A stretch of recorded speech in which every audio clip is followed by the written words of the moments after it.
রাত্রি 12টা বাজে। আর দেখো ওনাদের বিছানাতে আমরা ঘুমাতে এলাম, আর ওনাদের দুজনের লাগলো ঝামেলা, ঝগড়া, মারামারি। এই সময় তো বিছানাতে ওঠাই যাবে না, এত ঝামেলা। তখন ওই সময় ওদের জ্ঞান থাকে না যে কার মাথার উপরে চেপে যাচ্ছি না মুখের উপরে চেপে যাচ্ছি। শুলেই মুখের উপরে পা চাপিয়ে দিয়ে চলে যায়, পেটের উপরে পা চাপিয়ে দিয়ে চলে যায়, এই অবস্থা। সেই ভয়েতে আমরা শুতেও পারছি না, এমন অবস্থা। তারপরে সকাল হয়েছে, আর দেখো আমার সাথে খেলা করবে। দিদি স্কুল চলে যাওয়ার পর ওদের প্রথম হচ্ছে এই কাজ, ওদেরকে নিয়ে একটু এইভাবে আদর করতে হবে, খেলা করতে হবে ওদের সঙ্গে। আমি যত বলবো যে যা তোকে আমি নেবো না, সরে যায় এখান থেকে, আরও দৌড়ে দৌড়ে গিয়ে কোলে উঠে পড়বে। এত ভালোবাসে আমাকে। আবার আমার রাগটাও বুঝে, কখনো যদি খুব রেগে যায়, রেগে গিয়ে যদি বকাবকি করি, তখন গিয়ে আবার লুকিয়ে যায়।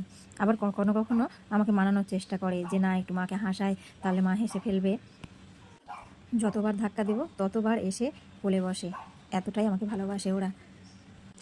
বাড়িতে কুকুর পোষা শুধু দায়িত্ব নয়, এটা এক ধরনের ভালোবাসা সম্পর্ক। কুকুরেরা পরিবারের সদস্যর মতো হয়ে ওঠে, কারণ তারা বিনা স্বার্থে ভালোবাসে ও সবসময় আপনার পাশে থাকে। ঘরে কুকুর থাকলে পরিবেশটাই আলাদা হয়ে যায়।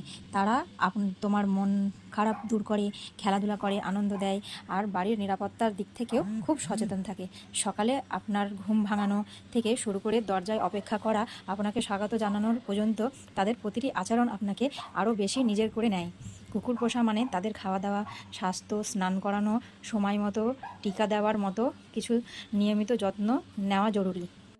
তবে এই যত্নের বিনিময়ে তারা যে ভালোবাসা ও আনুগত্য দেয় তা সত্যিই অমূল্য। বাড়িতে কুকুর থাকলে একাকিত্ব দূর হয়, মানসিক চাপ কমে, আর জীবনে আসে নিঃস্বার্থ সুখের মুহূর্ত, যা শুধু এক পশমের বন্ধুই দিতে পারে।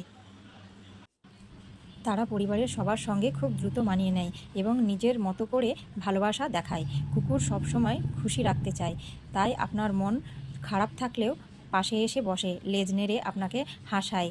তারা বাড়ির নিরাপত্তার ক্ষেত্রেও গুরুত্বপূর্ণ ভূমিকা রাখে, কারণ অচেনা শব্দ বা মানুষের পরিস্থিতি খুব দ্রুত টের পায়। কুকুরের যত্ন নিতে হয়, ঠিকমতো খাওয়ানো, পরিষ্কার রাখা, টিকা দেওয়া, সব